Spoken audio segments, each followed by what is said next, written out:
Taking a look at the Premier League top half standings, and highlighted you see Manchester City and Manchester United, because we have the small case of the Manchester derby coming up this weekend as Don Hutchison now joins us to discuss and look ahead to this game. But I will start with you, Gab.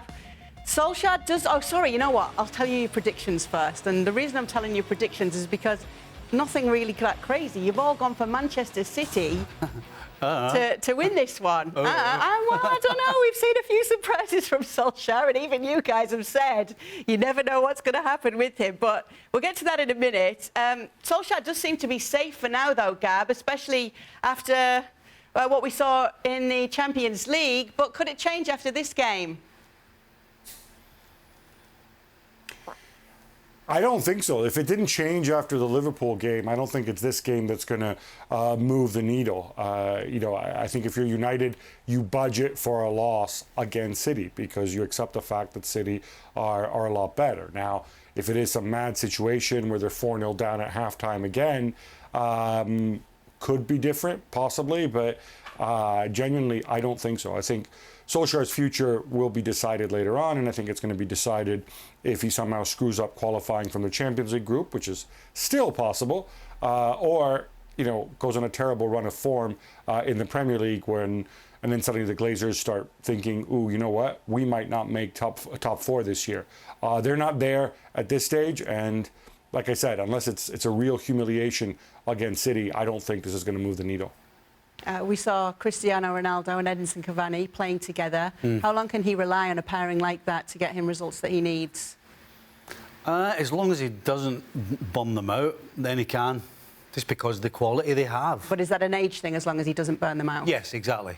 Yeah. Other than that, then you keep playing Ronaldo as often as you can, and if you can get Cavani beside him, the experience and, as I said, the ability of those two, they're going to get points for Ole. And that's what Ole needs. Ole needs points to keep his job.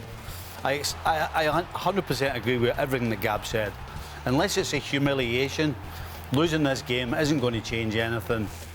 But to answer your question, yes. You get Cavani and you get Ronaldo paired up together as often and as many times as you can. Don, what do you think of what Stevie's saying?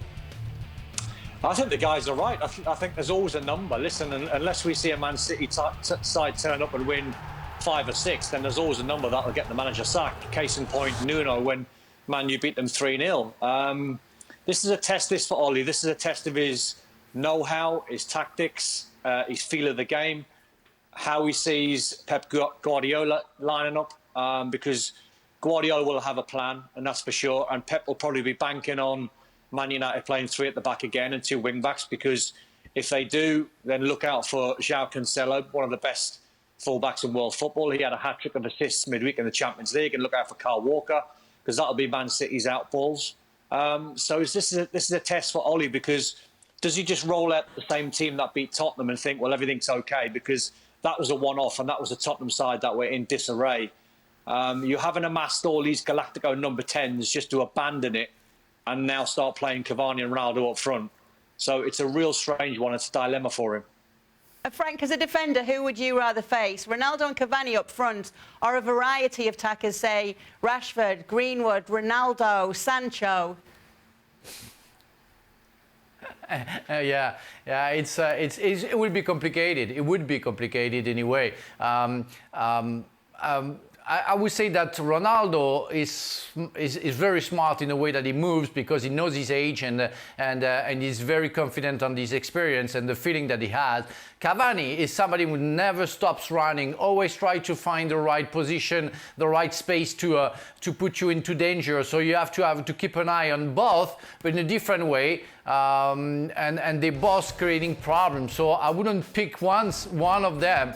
Having both of them would be a nightmare. On top of it, if you put Rashford, it's very, very complicated. So they have the talent. Now they have to work together. That's the main thing. When I see Ronaldo giving an assist to Cavani, I say, yeah, it might be there that they can find the solutions. Otherwise, it's only on individuals and it's a problem there. What would you rather face, Stevie? Those two, or a variety of the attackers that Manchester United have? Oh, the variety. Yeah, those two guys. You've got to keep your eye on them 24/7. with their movement, with the way they drift into space, and you can't give them a chance because they can do nothing for 89 minutes. You get one chance, and they're not going to miss it. So, yeah, I'll take the rest over those two. Thanks so much for watching ESPN on YouTube. And for more sports highlights and analysis, be sure to download the ESPN app. And for premium content and live streaming, subscribe to ESPN Plus.